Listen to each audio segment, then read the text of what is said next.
Hi everyone, I'm Goodbyyye and I am thrilled to bring you our latest Patreon project. This is called the Homecoming Circle Skirt. And you may have already seen this design or a little sneak peek of it. I made this skirt to be paired with the Camille bodice for my book release party in June. And we got so many requests for it that we thought we would surprise you with the pattern for it. This skirt is really special because it is a full circle skirt, but then it has a draped asymmetrical overlay, which gives it this really beautiful shape and really elevates it to something unique. It was inspired by a skirt that I've had on my Pinterest board for a long time, a fashion illustration that I've always really loved, and for the book party, I really wanted to recreate it. So you're gonna have two options with this skirt. You have a below knee length for your homecoming or prom dress length, or just an everyday dress as well. And then we also wanted to give you something a little more formal with a ball gown length.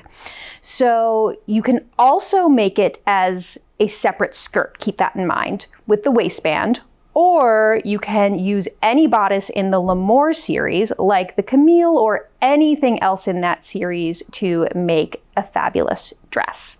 And of course, we've given you pockets with this dress because we know you all love pockets. Another thing I love about this design is that the overlay is fully lined, and that's a great opportunity to use a contrast fabric because you get little peaks of the lining as it cascades down the skirt. It's so beautiful. So we're gonna move on, and the first thing we're gonna talk about is pattern pieces, and then we'll move on to fabric and supplies. All right, we're ready to talk about pattern pieces. So as always, we have minimized these down to 25%, but they're still quite big because of the volume of this skirt. So I'm gonna start with just the below knee length, your sort of basic skirt pieces, and then we'll get into the overlay and the ball gown length. This probably looks very familiar if you've ever sewn a circle skirt before. You have your circle skirt front. You're gonna cut one fabric on fold, and here's your cut on fold bracket here. You see you have a notch at the waistline. This is gonna become important for the overlay. And then these are your notches for the pockets. That's the side seam. And then your skirt back has a center back seam for the zipper. So you're gonna cut two of this. Here is your zipper circle. Again, another waistline notch, and then your pocket notches here on the side seam. Your pocket, you're gonna cut 4 fabric, and you can see those notches will align to the side seams. Now, if you are going to be making the full length version, the ball gown version, keep in mind you can only have one pocket. You can't put it into the side seam with the overlay, okay? So you're gonna get one pocket, but I still think that's pretty good for a ball gown. You usually don't get any pockets. So one will, at least you can put your lipstick and some cash in there, okay? So if you're gonna do that, you're only cutting 2, right, for the ball gown length. And then we have your waistband. So if you're going to be just doing a separate version, you're going to cut 1 fabric on the waistband and 1 interfacing. And now let's take a look at these overlay pieces. Okay, so this is the skirt front overlay. And if you're doing the below knee length version, you're gonna cut 1 fabric and 1 lining of this piece. And you can see that the side seams will align perfectly. And in the below knee length version, this all gets seamed together at the side seam. Your waistline notches will match up here. And then this is where your pleats are formed, and then the drape cascades around. If you're making the ball gown length version, then you have the back drape. This is gonna get seamed at the side seam, and then it continues to spiral to center back and get seamed into center back, so that you have a really cool effect with the overlay spiraling around to center back rather than just to the side seam. Okay, but it's still the same front overlay piece no matter which skirt length you're making. And then, of course, for your ball gown length, you would still need to cut your circle skirt pieces, same as for the shorter length. It's the same skirt lengthened, but we wanted to make sure you didn't have to print all of these pieces if you were doing the shorter length version. So that's why we've broken it out into 2 skirts, okay? So those are your pattern pieces. Next, we're gonna move on to talking about your fabric and supplies.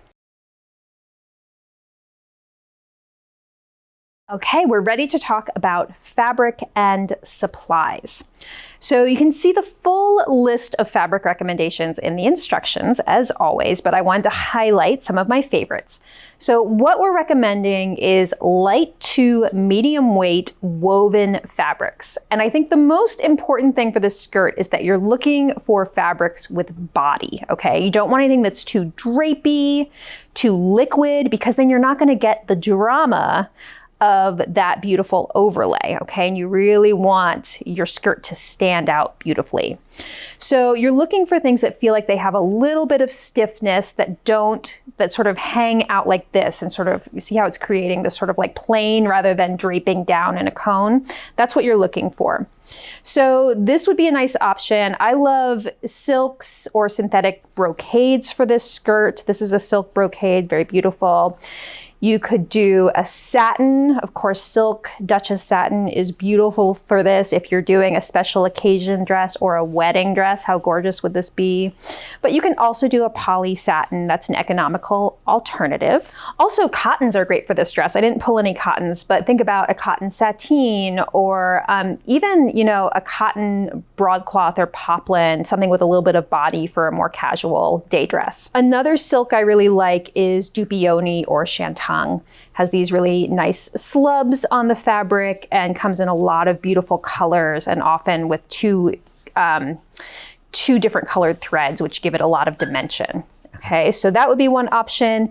So really, you're just looking for things that have that sort of body or crispness to them. It doesn't matter if you're looking at silk or cotton or a synthetic, but you're looking for that body. Now, if you want to do something a little advanced, you can do a sheer overlay. So you could do your skirt in an opaque fabric and then do just the overlay part in something like an embroidered organza or a sheer organza, a flocked dotted tulle, something like that, or some sort of textured tulle would be really pretty. So consider that, and then you wouldn't need to line it, but you would need to think about how to finish that edge. So keep that in mind. Lace would also be really pretty, but again, need to think about how you're going to finish that edge.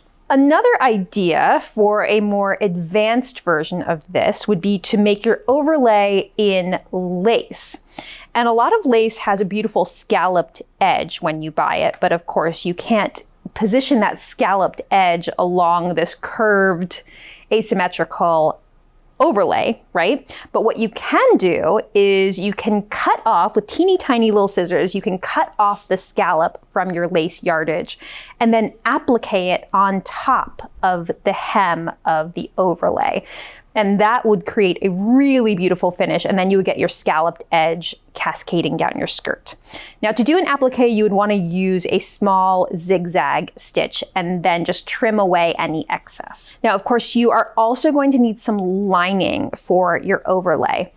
And, you know, something like satin or charmeuse or a cotton, and just be thinking about what sort of like fun color or print or surprise you want to have peeking out for your contrast. For my party dress, we made the whole dress in a polka dotted silk and wool blend, ivory with black polka dots, and then we did the lining in a black silk Duchess satin for little peaks of black satin, which was a really beautiful effect. And then did the same thing on the bodice lining so you could see it peeking out on the Camille tie straps.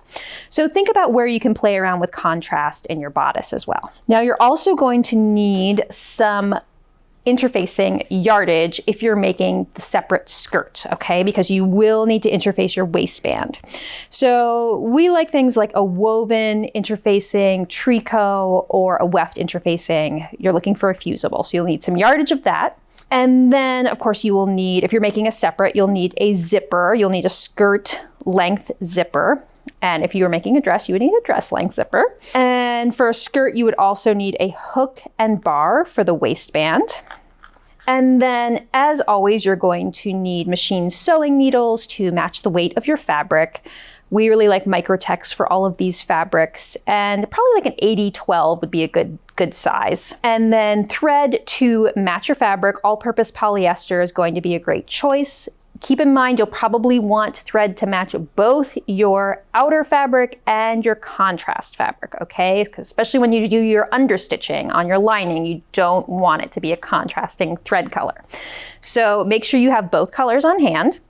And then, as always, you're going to want to have some interfacing for your back zipper opening to stabilize those seam allowances. So we like to keep on hand this 1¼ wide interfacing, but of course, you can also cut 1¼ wide strips from fusible yardage. Okay, so those are your basic supplies and fabric recommendations for this project. I did also want to talk a little bit about horsehair braid. Get a lot of questions about this, and horsehair braid would be an amazing addition, especially to the ball gown length skirt. This is a material that gives you body in your hem, so it really creates definition in those sort of undulations that you get in a full-length circle skirt and defines the hem. Now, it is a bit of a thing to apply this, right? Because you're going to sew it to your skirt and then it gets flipped to the inside, and it has this string at the top so you can pull it to shape it to the curve of the hem. And then this edge gets stitched on the inside of the skirt. But of course, let's say you've made your skirt in a beautiful Duchess silk satin, you don't want to just top stitch that upper edge on the inside. You're going to want to underline the entire skirt in something like silk organza so that then you have an underlining to hand stitch the upper edge of this horsehair braid too. So this is a very couture finish, but I did want to share this because we get a lot of questions about this, and it is a beautiful way to finish a really special dress, right? So one thing I will say is that there are a lot of different qualities of horsehair braid, and you want to be looking for something that is stiffer. I get mine from a place called Steinlauf & Stoller in New York City, and they have really good quality horsehair braid. This is 3 inches wide. You can find it as wide as 6 inches there, and that, of course, the wider it is, the more definition you're going to get in your hem. Okay, so the last thing I'll say is that you do get a scratchy edge when you cut this short end, so you may want to bind that edge in a sort of scrap of silk satin or something lovely like that to get a nice, beautiful, professional finish on the inside of your dress. So those are just a few things about horsehair braid. Of course, that's optional, but if you're really wanting to step up your sewing, this is a great thing to look into. All right, so now we are ready to get started sewing. Okay, so the first thing we're going to do is stay stitch the waistline to keep it from stretching out as we're sewing it. So here at Charm, we're very big on directional stay stitching, which means that we always stitch from the side to the center front or the center back, respectively. So right now we're starting from one side seam, stitching at 1/2 inch, and going to center front. It looks like Kristen gave herself a little clip at center front so she would know exactly where to stop, but you can also just kind of eyeball it. And I would recommend back stitching at both ends of your stay stitching just so it's more secure. And then you're going to flip the piece over and do the other side from the wrong side so that you can go in the same direction, from the side seam to center front. And I always overlap my stitching by just a little bit, about 1/4 inch is fine. And that will keep it nice and secure and keep it from stretching as you're stay stitching it, because of course you don't want that either. So you're going to repeat that on all of your pieces. So the skirt backs, which you just do in one step, of course, because there's a center back seam for the zipper. And you're going to repeat the same thing on your overlay pieces and your overlay lining pieces as well. So because we're doing the knee length piece, or the knee length skirt, we have an outer overlay and an overlay lining piece. You're going to do the stay stitching on both of those directionally to center front. And if you're doing the ball gown length, you'll also have the back pieces to do.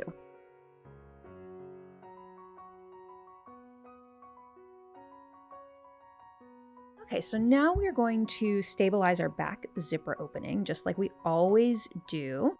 So using 1¼ inch wide fusible stay tape or strips of fusible interfacing that you've cut yourself to be 1¼ inch wide, you're going to stabilize from the zipper circle up to the waistline. And I did just want to note that we minimized our pattern pieces down to 75% for this video, because I know that anytime we sew a big skirt, it can be kind of hard for you all to see when you're watching at home, because the pieces get so big and it's hard for us to fit them onto the screen. So we just minimize them in case the proportions look a little bit different to you on this video. It's like a tiny little 3/4 skirt here. It's going to be very cute when it's finished. Okay, so you are applying your fusible interfacing with an iron, and you can use a press cloth here if you're worried about getting any fusible on your iron.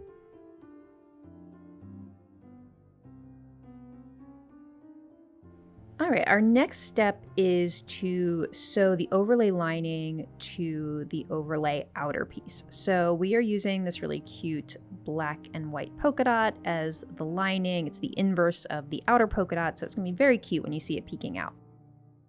So what we're doing now is pinning them together, right sides together, and you're going to pin along the short, straight end, and then all the way around the curved outer edge. And just those two edges of this piece need to be pinned and then stitched. So as we have a lot of time here, there's gonna be a lot of pinning and stitching and grading and notching that happens in this chapter.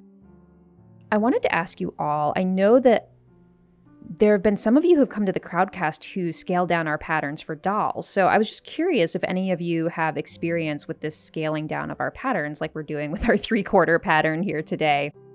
I would love to hear about your experiences with that. I have seen some really amazing Barbie-sized charm patterns. I'm curious if any of you have ever scaled down for a child or a smaller human and what your experience has been with that. Because I'm kind of excited about this little baby skirt we're making today. I think it's going to be very cute. Okay, so you can see Kristen pivoted at the corner, and now she's continuing all the way around at 5/8 of an inch. And you don't need to do that other straight edge, okay? That's going to get basted into the side seam. So just this outer curved edge and then backstitch at the end of the outer curved edge.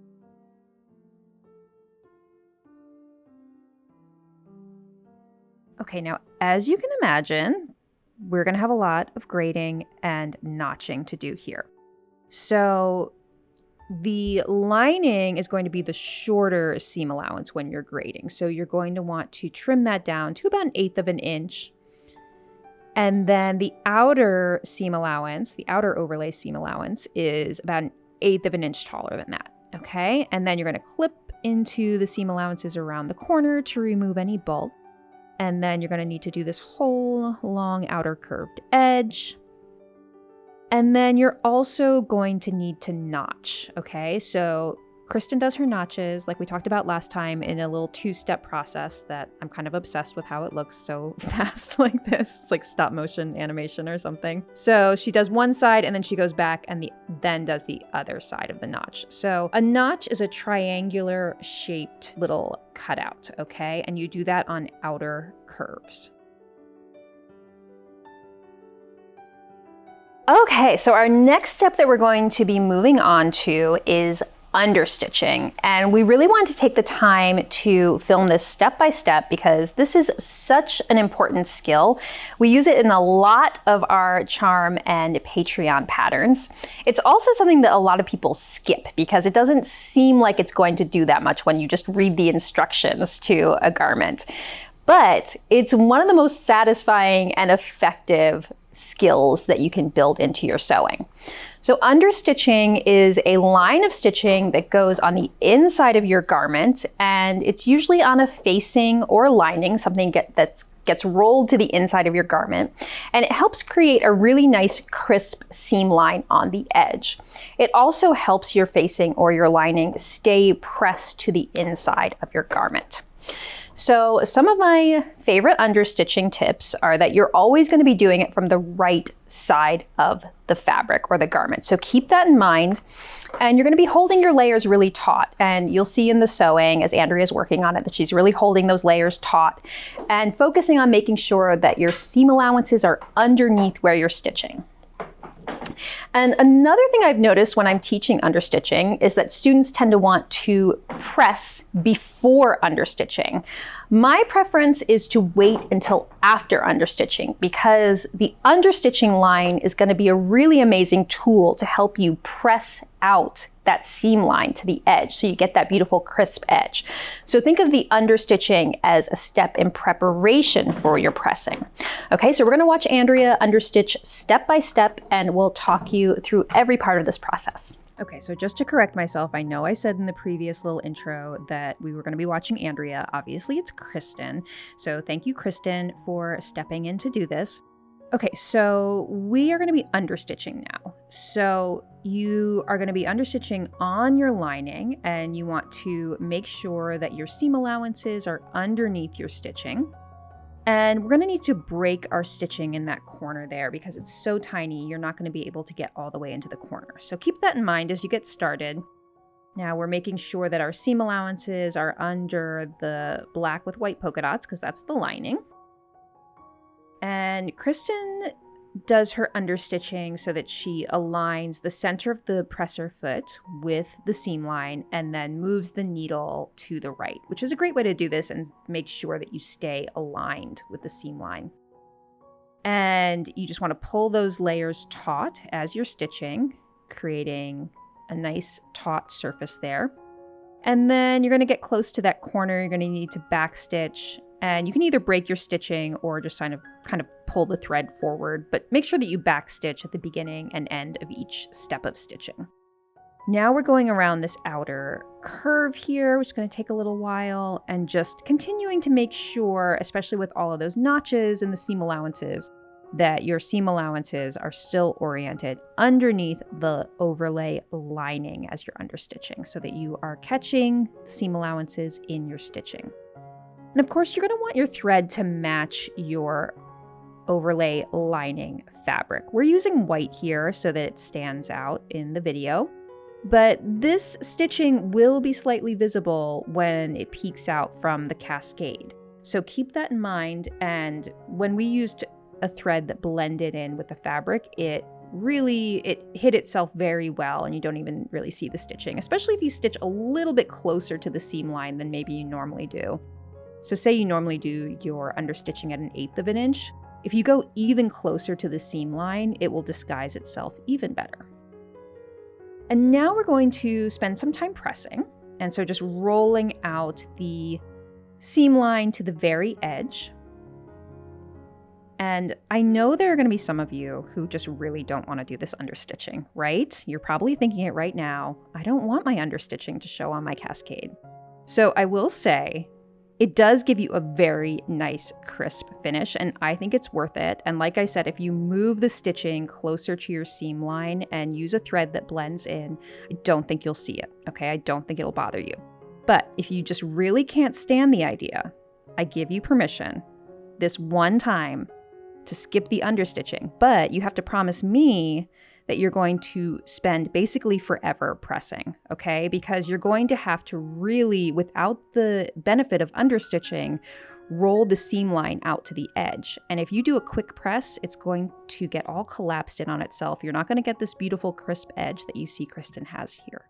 Okay, so that's my 2 cents on if you can skip the understitching.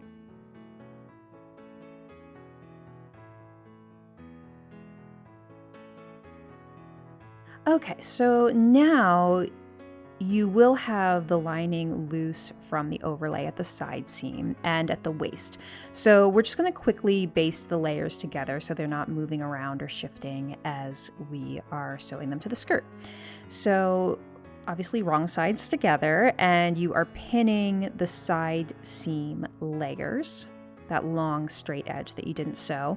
And then you can also baste around the waistline. Okay, so but first we're going to do the side seam, And using a long stitch length and a 1/2 inch seam allowance, you are going to baste from top to bottom on this side seam.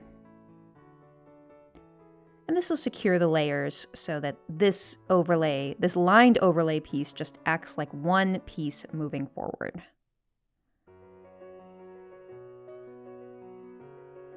And when basting, you don't need to backstitch.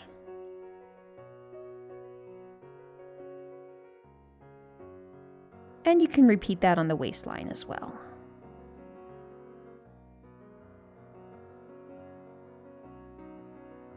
Okay, so now we're going to form the pleats on the overlay. This part is really fun because you get to see it start to come together.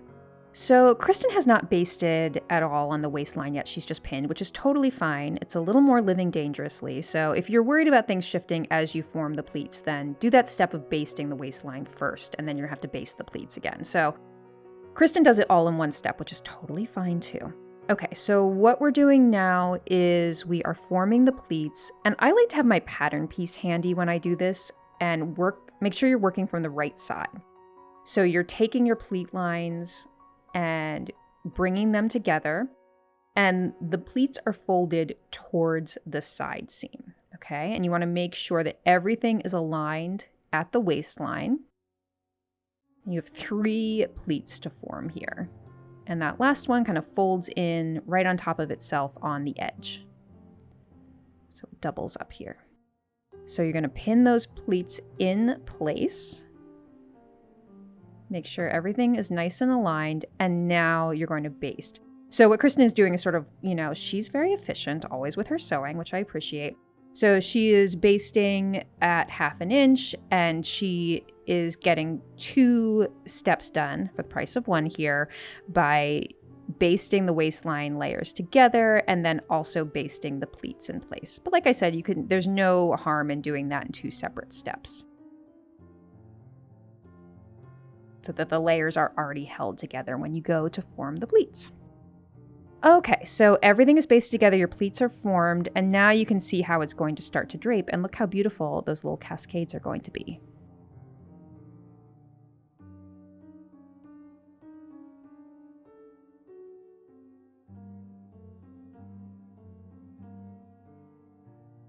All right, so now we are going to take our overlay unit and put it on top of our skirt front and match any notches and side seams, and then baste them together.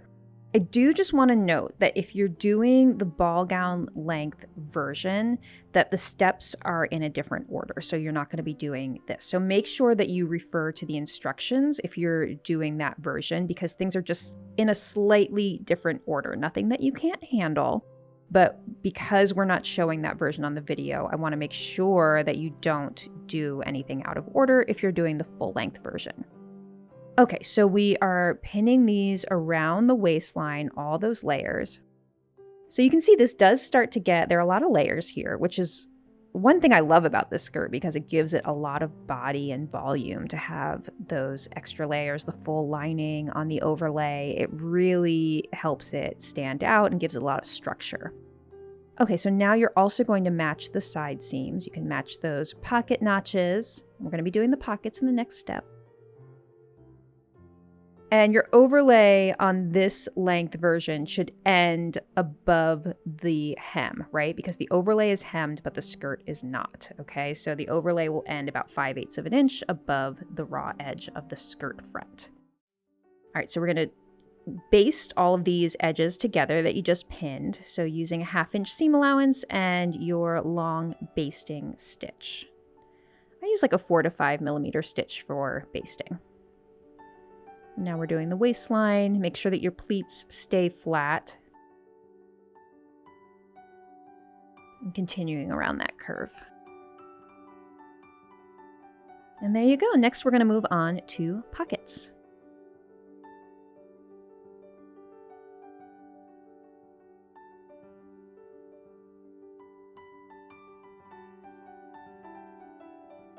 Okay, so now we are ready to attach the pockets. So working with just the skirt front, and putting one pocket right sides together on each side seam, and make sure you're matching those pocket notches from the pocket to the skirt side seam and pinning in place.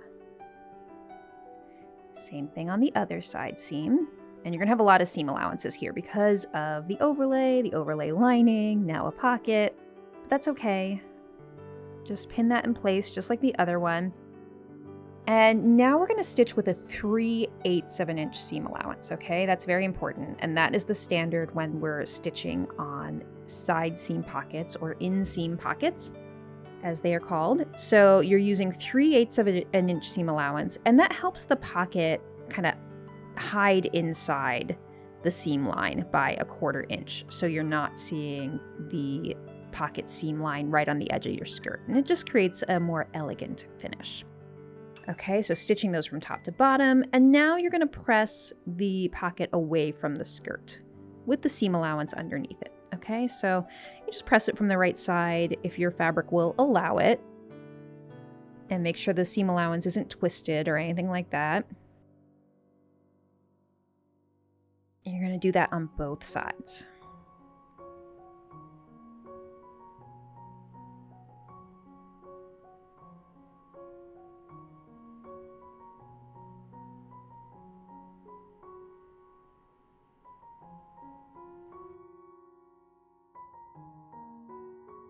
And repeat that with your skirt backs on each side seam. You have 4 pocket pieces, so you'll be attaching 1 to each side seam. Same on your other skirt back.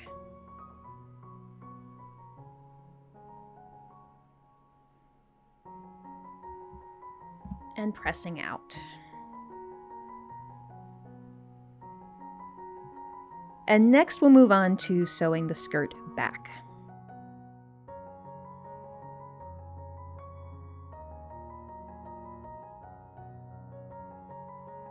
All right, so now we're going to sew our skirt center back seam below the zipper opening.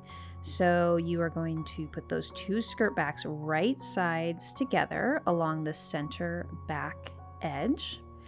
And you're just going to pin them from the hem up to the zipper circle. And I did just want to note that you can see we've already finished our seam allowances on this sample by serging without removing any of the seam allowances. So that's something you might want to do before you start sewing. This skirt is unlined. You could line it if you wanted to. You could, cut the skirt back and front in your lining fabric and then baste it all together. But as you saw in the last chapter, we already have a lot of layers going on here. So that would add a couple more layers of bulk to your skirt. So what I do with this skirt is wear a petticoat because that really helps define the shape and also gives you any opacity and saves you, of course, the fabric and sewing steps of lining. So I love petticoats for that reason, and also they really help give you the right silhouette with a skirt like this. So now might be a good time to mention our new petticoat pattern. That actually was a very organic plug, I just want you all to know. But worth noting that we do now have the Charm Foundations line, which includes a petticoat if you want to experience the torment of sewing your own petticoat yourself. Or you can buy one, though the ones on Amazon are a little flimsy, so look for a good brand petticoat, though I've noticed that they're harder and harder to find these days, but I really like Malco Modes or Hell Bunny are both really good. Okay, so now we are pressing the seam allowance open, and then we'll be ready to move to the next step.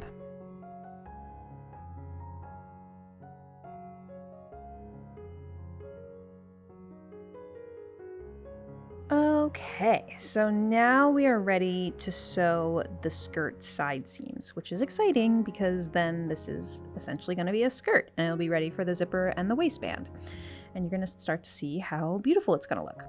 Okay, so you're going to put the front on top of the back skirt, right sides together.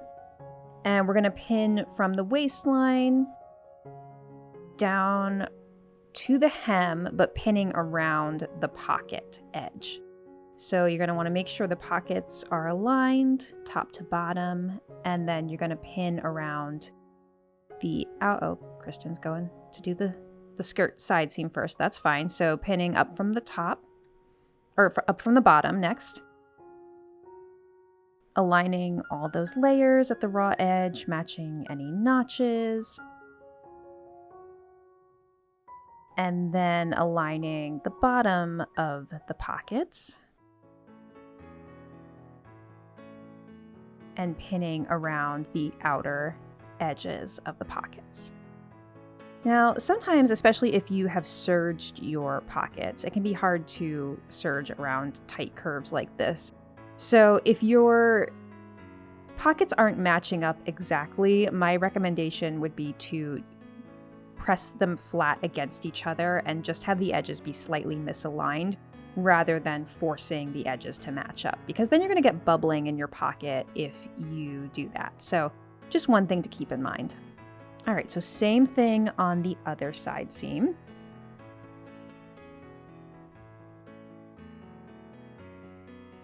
Pinning the side seam edge and then pinning around the pocket as well.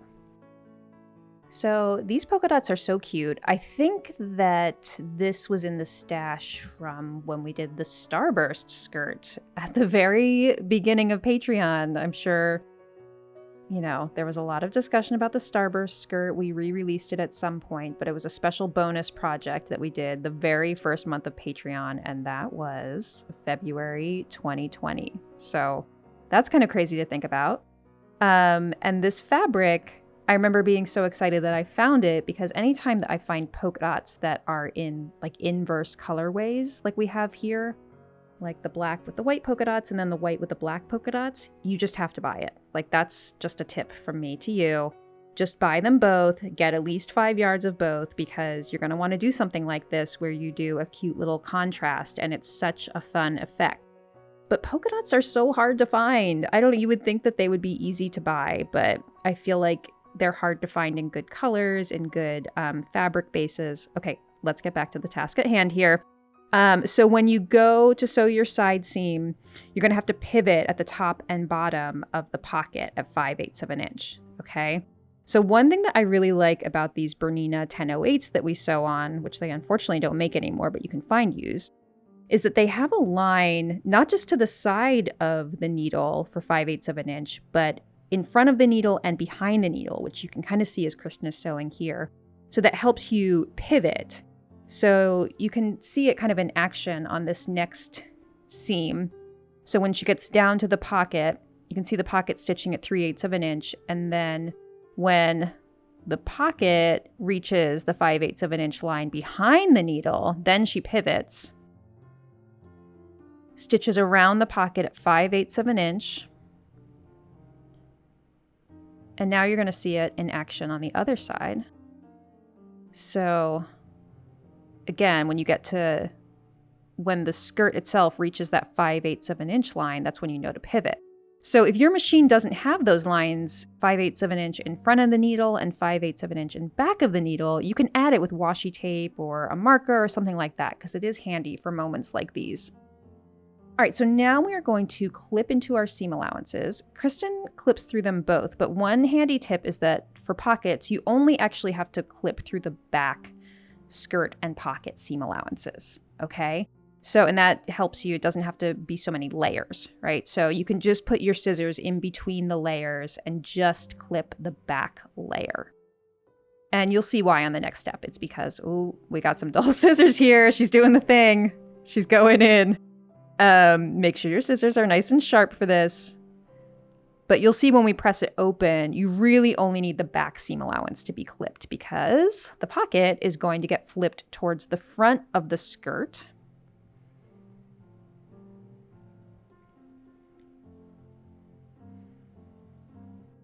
And so you don't need that clip in the front because it's already oriented towards the front when you press those seam allowances open. So just a tip for you.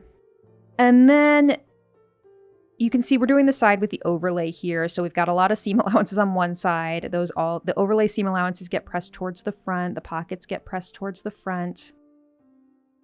Same thing on the other side. Pocket gets pressed towards the front. Seam allowances above and below the pocket get pressed open.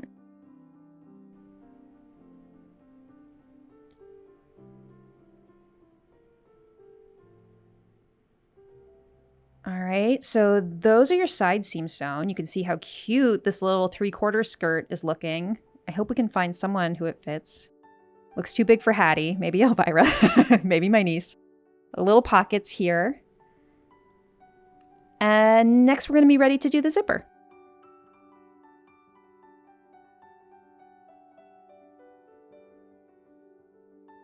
All right, so now we're going to sew the underlap side of the zipper, which is on the right side as you're looking at the back of the skirt. Okay, so first thing we're gonna do is press in our seam allowances. The underlap side gets pressed in 1/2 inch. Okay, so there will be like a little sort of underlap at the bottom, 1/8 inch difference between where you're pressing it in at the top and the 5/8 inch seam allowance below there. So that's what you're looking for, is just a little 1/8 inch offset seam allowance. Okay, so that one gets pressed in 1/2 inch, and then the overlap side will get pressed in 5/8 inch, but we will do that in the next chapter. So first we're going to sew our underlap side of the zipper. And the important thing to note is that you want to be positioning your zipper so that the metal stop at the top is positioned 5/8 inch below the raw upper edge at the waistline. I think Kristen's just sort of realizing she needs to reposition in her zipper here. And you want to make sure that you have the seam allowance above your zipper, right? So the metal stop at the top should be 5/8 inch below the upper edge, the raw edge of that seam allowance at the top. Okay, so the zipper ends where the skirt meets the waistband. And then you'll have an overlap on your waistband and hook and eye closure. All right, so we are going to sew our overlap side now. The zipper was pinned so that the fold is just next to the teeth, just flush with the teeth. And now we're using a zipper foot to stitch just next to the fold. So your zipper should be about halfway open, or less, doesn't matter. And then once you get close to the pull, just stop like Kristen just did with your needle down, get the pull out of the way, and then continue sewing. And if you're getting any little bubbling in your pinning, you know, like Kristen is getting here, that's totally fine on this side. We're not matching it to anything yet, so you can just sort of unpin, reposition, and just make sure everything is flat. And so she's stitching just next to the fold down to the base of the zipper opening, base of the zipper opening, and then back stitching. All right, and so next we'll move on to the overlap side.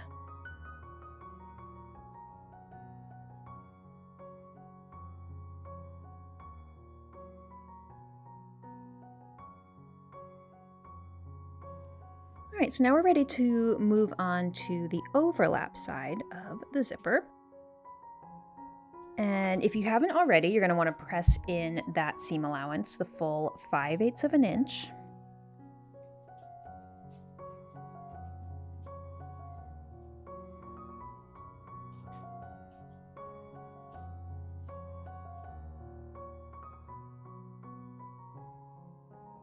And now we're going to pin and stitch this side. So handy tip to use a plastic ruler or something behind here so that you can just pin through the layers that you want to. And what you're going to be doing is you're taking that folded in seam allowance and you're positioning it so that it just covers the line of stitching that you just did on the underlap. So you're pinning through these folded in seam allowances and then the zipper tape underneath. Okay, so, and then the other thing to note is that your pinning and your stitching that you're about to do are going to be 3/8 inch from the fold. So if you want to just measure as well as your pinning, that's a helpful thing to do. And notice how Kristen is orienting her pins so that the sharp side is pointed up towards the waistband or the waistline, and then the ball head is closer to her. So that's a good way to do it so they're easy to pull out as you stitch from top to bottom. Okay, so now we have the zipper unzipped all the way, and you are stitching through the seam allowance, the folded in seam allowances here, and the zipper tape underneath at 3/8 of an inch. It's really good to hold your skirt from front to back here to get a nice taut surface. And then you're going to stitch all the way as far as you can, then close the pull. And then when you get to the base of the zipper, of your zipper opening, you're going to stitch horizontally across, forming an L shape. So that is it, your lapped zipper.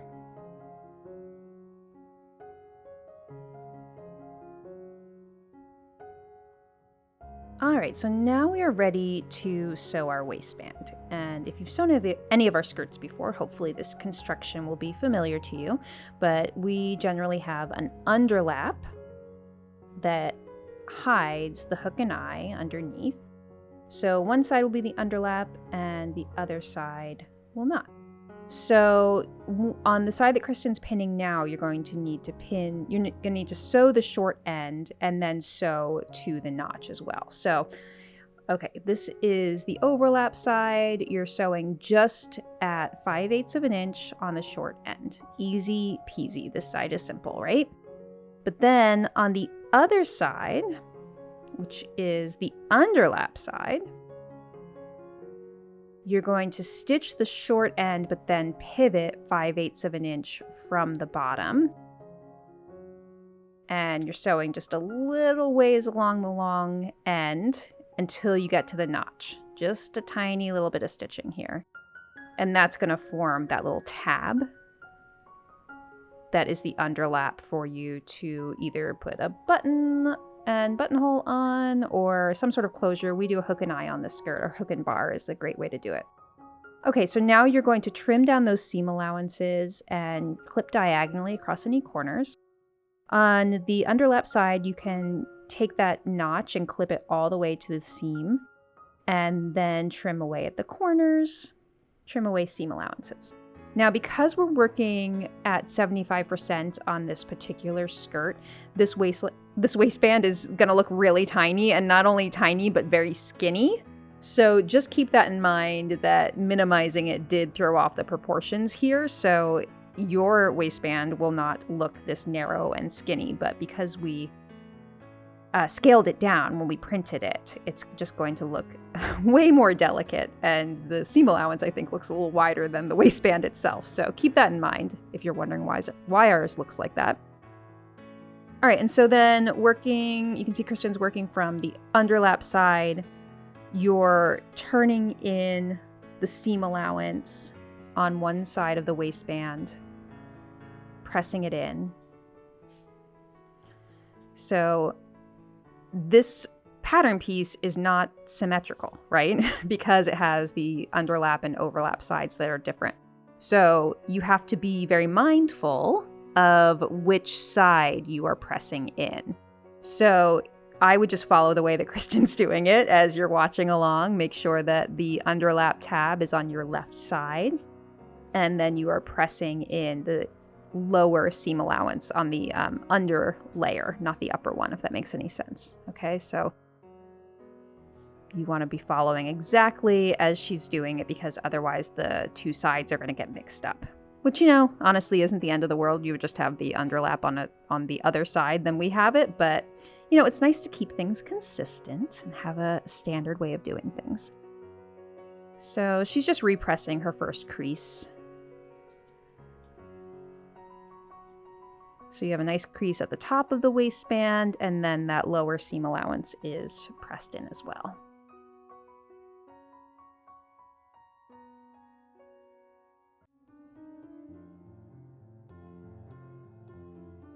And then you can just kind of sandwich it all in together and give it one final press.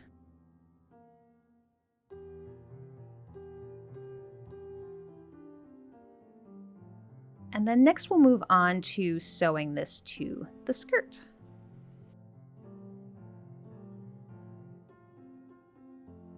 All right, so now we're ready to pin and sew the waistband to the skirt. So you can see that we are aligning the underlap, that tab that extends, with on the waistband with the underlap side of the skirt. Okay, so that's an easy way to remember it. And then the side that's doesn't have the underlap or the tab extending is flush with the overlap on the skirt, the left side as you look at it, okay? So that side should be flush, and then the tab, the underlap tab, extends 1 inch past your skirt on the underlap side. And now you're gonna pin all the way around, pinning the skirt to the waistband, and you have notches to align, you have notches that match your side seams. And so just take your time with this. If you're noticing that the skirt seems like it has some extra that you need to sort of ease the two together, what you can do is clip into the skirt seam allowance up to the Staystitching. But hopefully it goes together without too much trouble and your fabric hasn't stretched out at all. All right, so now we're gonna sew the waistband to the skirt at 5/8 of an inch. You can see Kristen starting at the underlap side because that underlap tab is extending.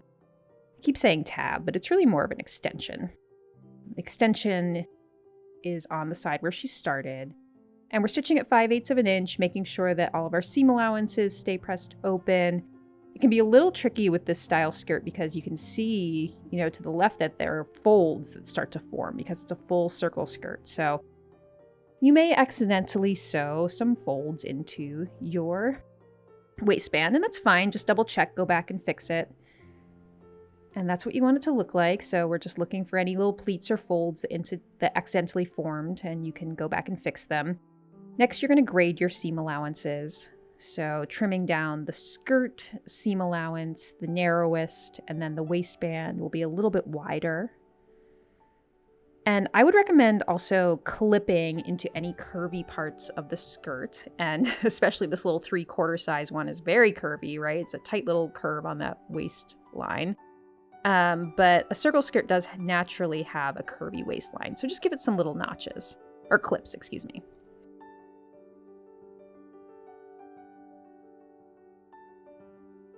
All right, so now we're going to stitch in the ditch, this inner waistband here.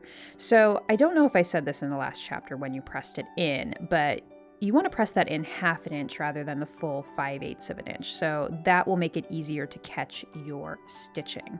Okay, so because Kristen folded and pressed hers in 1/2 inch, that inner waistband side, it's easy to now pin it from the right side in the seam line and catch just that little 1/8 of an inch extra that you have there on the seam allowance, and then you'll be able to stitch it down by machine.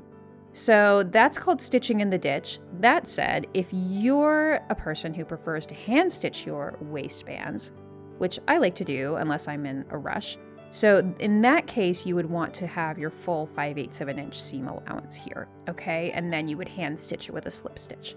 But it's nice to know the machine way to do it for sure. So you are just pinning in the ditch right where you're going to stitch. And the ditch, of course, is the seam line. So you can see how Kristen is positioning her pins right in the seam line and making sure that it's catching the waistband on the inside, that loose waistband. Okay, and now we're going to stitch in the ditch, meaning your needle should be positioned exactly in the seam line. It's almost like the seam line is like a gutter, right? And your needle needs to go right into that gutter. And then when everything relaxes, you won't see those stitches at all.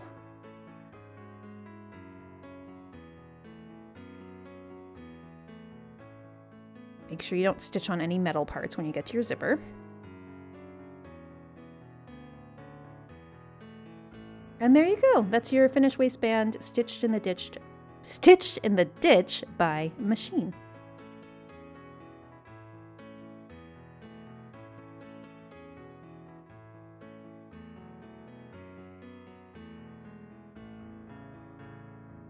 All right, so the final step on the waistband is to add a closure. So for our little mini version, these hooks and bars are gonna be way too big, but you get the idea. The bar side will go on the underlap, and then the hook side goes on the overlap. Just make sure they're aligned and then hand stitch them in place. So you can also just use the regular tiny little hooks and eyes if that's all you have on hand. We seem to only have these like industrial hooks and bars right now, or the tiny ones, so something in between would be nice.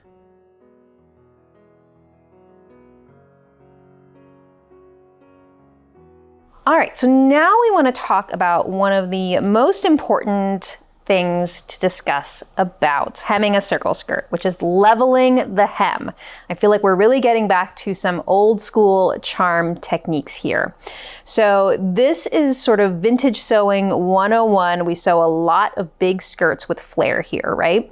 So what can happen, and we've made this really adorable little half scale homecoming skirt to demonstrate this with, but what can happen with a circle skirt is that you have portions of the skirt that are on the bias, right? So the center front is going to be on the straight grain and the side seam will be on a straight grain.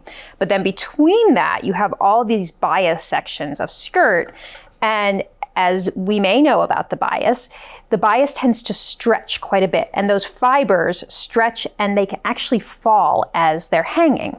So one of the worst things you can do is to just go ahead and hem your circle skirt and hope for the best, because often what will happen, especially with fibers that are a little looser woven, is that they will just start to collapse and you'll see your skirt hem go in little waves or scallops at the bottom, and we want a nice level hem for a beautiful look. So I'm going to go over some of our favorite tips and tricks here at Charm for getting a perfectly level circle skirt hem. So the most important thing is that you want to let your skirt hang for at least 24 hours. And if you have fabric that's a little bit on the drapier side or the more loosely woven side, then I would even recommend giving it maybe 48 to really let those bias fibers drop the way they're going to drop. And then once you've let it hang, and by the way, when you're hanging it, you want to make sure that the waistline is nice and level. You can put it on a skirt hanger and pin it all the way across, or use one of those ones that has clamps at the top to really get the waistline nice and level and let it drop. You don't want it to be touching the floor at all. You want it lifted from the floor so that it's not supported by the floor at all, and those fibers are really fully dropping as much as they can. Okay, and so then when you've let it drop, then you're going to level your hem. And there are a lot of different ways that you can do this. And unfortunately, a lot of them involve having someone to help you or having a dress form. So we're going to talk about all the different ways you could do it. The easiest way, of course, is to put it on a dress form and then to measure up from the floor, or to try it on and have someone measure up from the floor for you.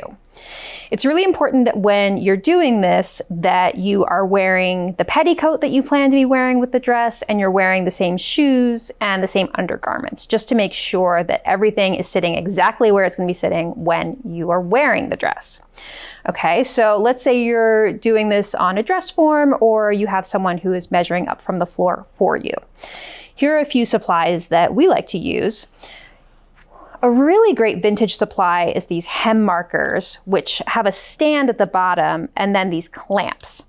And this is adjustable, so you can slide the clamp up and down depending on how high or low you want your hem to be. And then you slide the pin through and mark with pins all the way around. You get very level pin markings that way.